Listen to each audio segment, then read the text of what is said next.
UN Secretary General Antonio Guterres wants to restart negotiations to resolve a 40-year-long conflict in the Western Sahara between Morocco and the Polisario Front independence movement. In a report to the Security Council this week, Guterres proposed relaunching the talks with what he called a new dynamic and a new spirit. Here's our UN correspondent, Lorna Shaddick. Western Sahara was once a Spanish colony, but it was annexed back in 1975 by Morocco. They fought the Polisario Front during that takeover.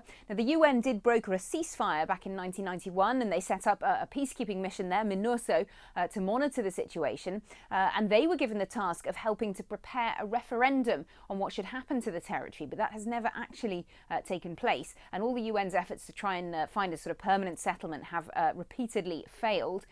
Morocco has proposed giving the area quite wide-ranging autonomy, but the Polisario Front wants complete self-determination with a referendum for the Sahrawi people who live in the area. Now, the UN Secretary-General Antonio Guterres wants to relaunch talks to try and find a political solution that both sides can accept, and he says that the goal is going to be a deal on what self-determination would look like and how it would work exactly. He's also expected to name a new envoy to the area because the previous one, Christopher Ross, resigned back in January after Morocco accused him of favouritism towards the Polisario Front.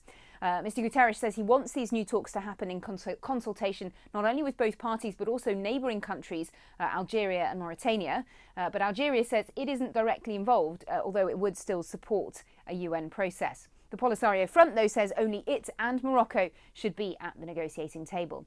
Now, Morocco has clashed with the UN over the peacekeeping mission, MINURSO, last year when Secretary-General Ban Ki-moon visited refugee camps for the Sahrawi people in Algeria. Officials in Rabat, the capital of Morocco, said that visit showed the UN was biased in favour of the Polisario Front. It kicked out dozens of MINURSO staff, but now the Foreign Ministry has said the tone has changed and the UN is more objective. So perhaps Mr. Guterres will make a bit more progress than his predecessor. Lorna Shaddick, CGTN, New York.